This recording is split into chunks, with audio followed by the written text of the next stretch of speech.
Vaultkeeper Ahmad reporting. It appears the Mechanicus dig team has moved towards the equatorial region of the planet. A discarded servitor we discovered has informed us of their objective, transmitting data presently.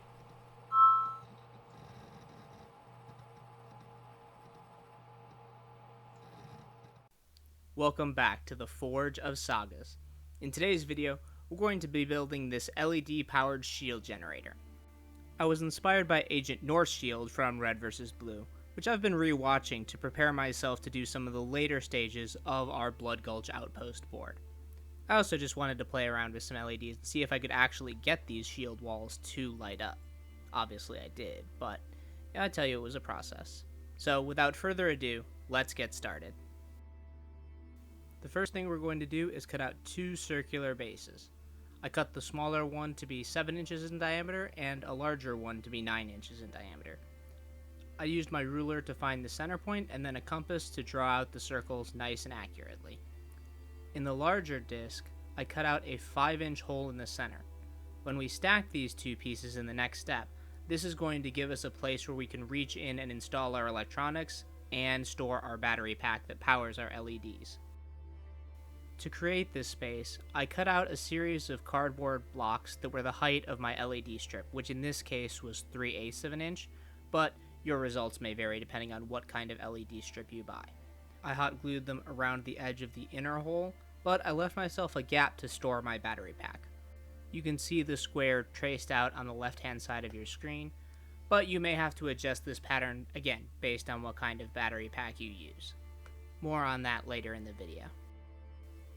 Once those were set, I applied more hot glue to the top and glued on the 7-inch circle. You notice I also cut a hole in the top, and this is going to come in later when we install the actual generator because I wanted that to light up too, but I didn't decide this until later and forgot to film it. Now that our structure is built, we're going to add some reinforcing plates around the outside. These are cut the same as the bricks we used to create the space, but we're going to need more of them because we have to go around the outside of the 7-inch circle. This is not only going to add more support for the platform, but it's also going to give us a place to mount our LED strip later. Before we add the lights, we need something to light up. I grabbed a piece of 1/4-inch thick clear acrylic and a hexagon stencil. I felt the hexagons would make a good impression for a shield wall. That's generally what we see a lot of people use. I taped down the stencil and then took a Sharpie marker and colored in each of the hexes for the design I wanted, which you can see here. A little bit of a blocky wall, but with some parts coming off that were little offshoots that would give us the impression of a full shield dome without having to make the entire thing. With the pattern locked in, I grabbed the engraving tip for my Dremel stylo and then proceeded to carve out each individual hex. I started by doing the border and then carving out the middle once I had set the boundaries. This is an incredibly time-consuming process. It took me about an hour and a half to carve out this block. So if you're going to replicate this, be prepared to have your Dremel in hand for quite some time. So now it's time to get our little shield wall section off of the bigger plate. I tried using my Dremel, but it just wasn't cutting through, so instead I went and grabbed a scroll saw. If you're an idiot like me and removed all of the plastic film that was protecting the acrylic, and you find that it's melting when you cut with the scroll saw, you can apply some painter's tape to the back or any other kind of masking tape, and that will help prevent the plastic from melting as you cut through it. I decided to be very detailed in my cutting and to remove any space from the clear acrylic that did not have hexagons engraved into it. You don't have to go into this much detail. You could just create more of a rounded shape and let the hexagons you've engraved do the talking. Or you could have another different type of shield wall where you've done a different pattern and you want to cut that out accordingly. For me, I wanted to see how much detail I could squeeze out of this piece, so I made sure that all of my cuts were really precise and I cut out everything I could. Once the piece was completely cut out, I came in with a bunch of different tools, including the engraving tool and the sanding tools for my Dremel, and just roughed up and cleaned up all of the edges. You especially want to do this along the bottom edge of the piece because that's going to help diffuse the light throughout the shield. Once your panel is cut out and cleaned up, we're going to take a heat gun and get ready to bend it into shape. Keep moving the heat gun around so to ensure you have an even distribution of heat so you don't warp it in an unexpected way, And also make sure that you have a stable item on side that has the same diameter as the circle you're using. In my case, that was a 7-inch diameter circle, which was the same as this concrete bucket. Once it's heated up, just press the piece against your item that you're using to mold, and hold it there until it's set. I'm using a set of fireman's gloves here to protect my hands, since this plastic is extremely hot. Make sure that you have the proper protective equipment before working with tools like a heat gun. Then I came in and applied heat only to the top section, because now we're going to bend that over to create our dome shape for the shield. You don't want to apply any to the bottom, because that's what's helping to set our radius for when we match it to the base. So just focus your heat on the top, and then slowly bend it over. Once you've made all the panels you want, it's time to start connecting our LEDs. I left a strip at the top so that I can insert that into the shield generator that we'll build in a minute, and then I began to wrap them around the base as many times as I could. I connected the first layer to those outer supports, and then I began laying them flat along the ground. This will give us multiple angles and allow us to maximize the use of the LEDs on this strip. This was a fairly cheap one. I think I spent about $5 on it, so the LEDs were kinda spaced out, so I needed to make sure that as many of them got on the board as possible. Here you can see I got 3 layers deep, and you can also see that I tucked in the end wiring into the back. I also cut out some cardboard supports for me to rest the shield walls on. These are, again, same 3/8 of an inch thickness, and just very small, just enough for the shield wall to sit on. Next I grabbed some heavy duty aluminum foil, and I formed it to the shape of the place where I was going to fit the shield wall. This is going to help create a reflective chamber that will force all the light into the shield wall as opposed to it leaking out in other places. Once you've torn it to the appropriate length, just hot glue it to the cardboard supports that the shield wall is going to rest on. Once it was set, I came in with my X-Acto knife and cut out the LEDs. It was fairly easy for me to find mine because they made a square impression on the foil, but you can always bend the foil a little bit to peek if you need to. Something to be aware of if you're using an LED strip like mine that has exposed wires is that the aluminum foil can interact with exposed circuits and cause a short. So, if you encounter that problem, there's a very easy fix. Simply cover the entire thing in more masking or painter's tape. It does look a little ugly right now, but no one will be able to see it in the end, so it doesn't really matter. Once you've hot glued all of the shield walls onto their supports and bent up the aluminum foil, it's time to take the scraps left over from when we cut out the circles and use these to form the rest of our base. We just want to cut these into whatever shape you have to form a little bit of a ring. You'll have some odd angles, you'll have to bend some of it to create a nice little slope, and you'll probably have to do a little bit of gap filling with your hot glue gun as well. The important thing here is to make sure that all of the underlying electronics are covered and that we have a nice ring that goes all the way around the base. When you're finished, it should look like this.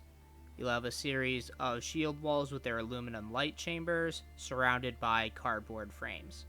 But these shield walls don't just appear, we need something to generate them.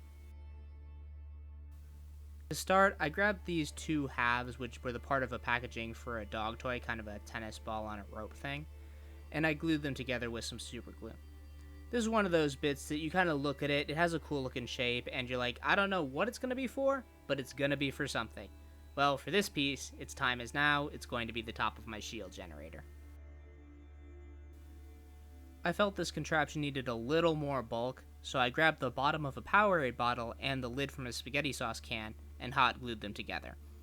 You can see I also drilled a hole through the center of both of these components, and this is going to allow us to feed that remaining bit of LED that we left in the previous step up into the shield generator so that this lights up as well.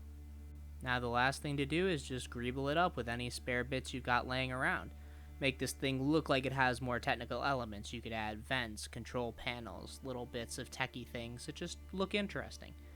Anything that makes it feel more like it's a working piece of technology. Now that we've got all our bits attached, it's time to get ready to prime.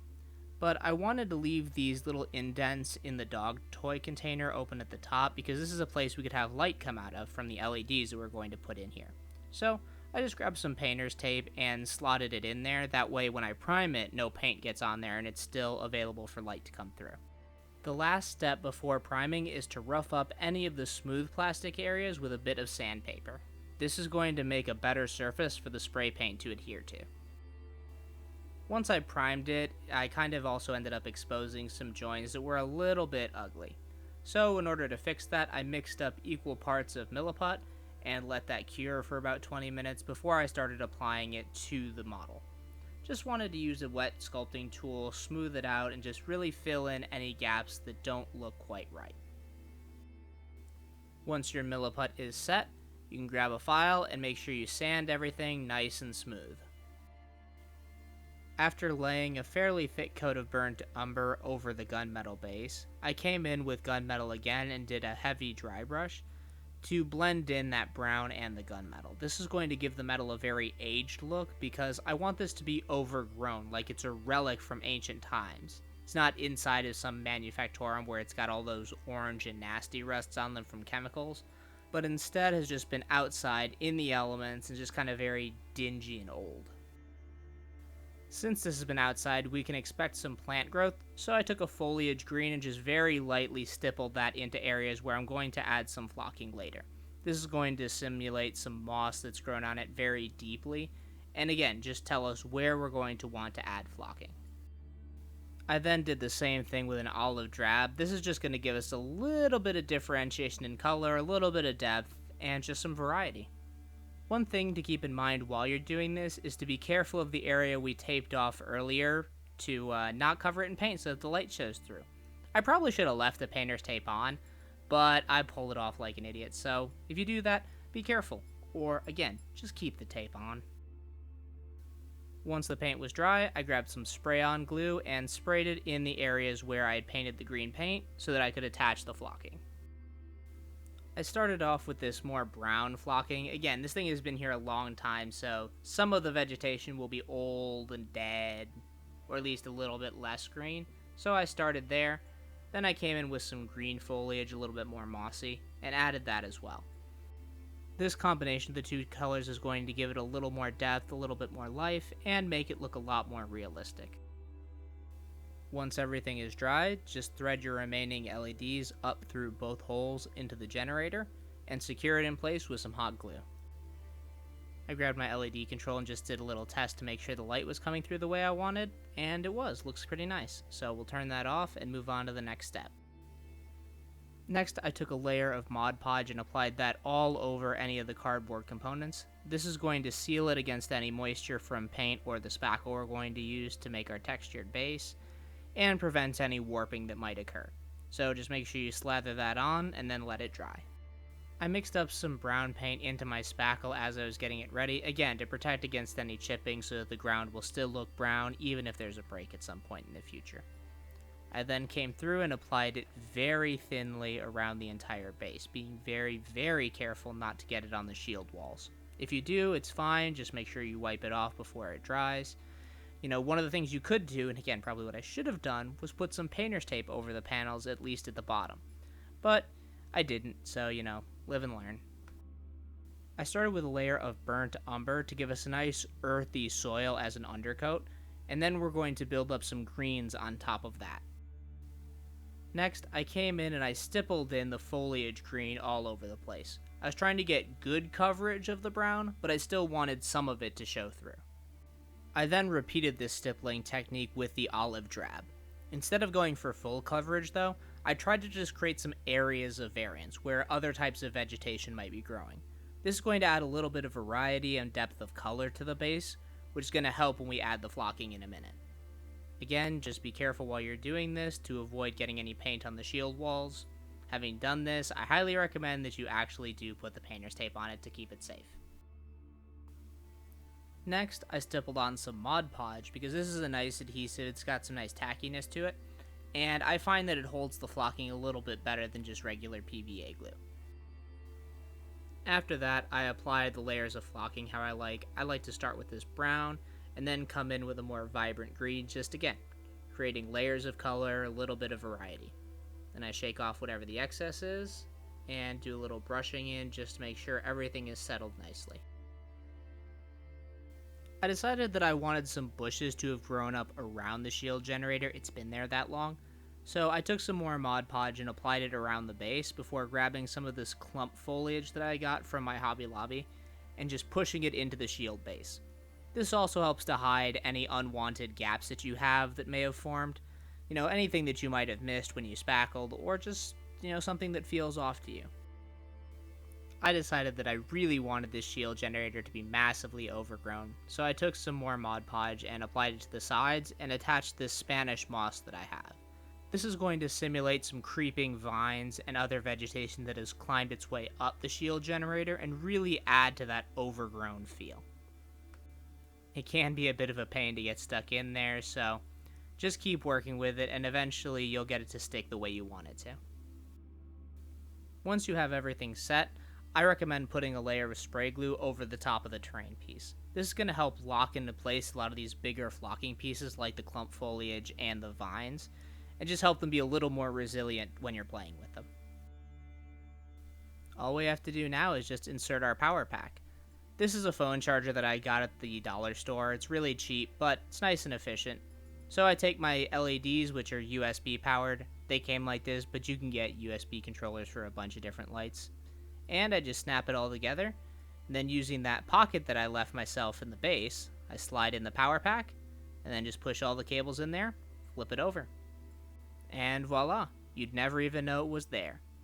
Now it's time to grab our handy dandy remote, because these are multicolored lights, and turn it on. And boom, there we go. I kept testing the electronics throughout the entire process, and you should as well, but, I'm pretty happy. I like these color changing ones, because it just gives you some variety. You can change them, make them whatever color you want. But I found that blues and greens are some of the best for showing through if you have to buy a single color LED. And there you have it. That's how you build an LED-powered shield generator with its actual force field walls. I thought this was a really cool build. It incorporated a lot of new techniques for me, including engraving with the Dremel and working with LEDs for the first time, and I'm very happy with how it turned out.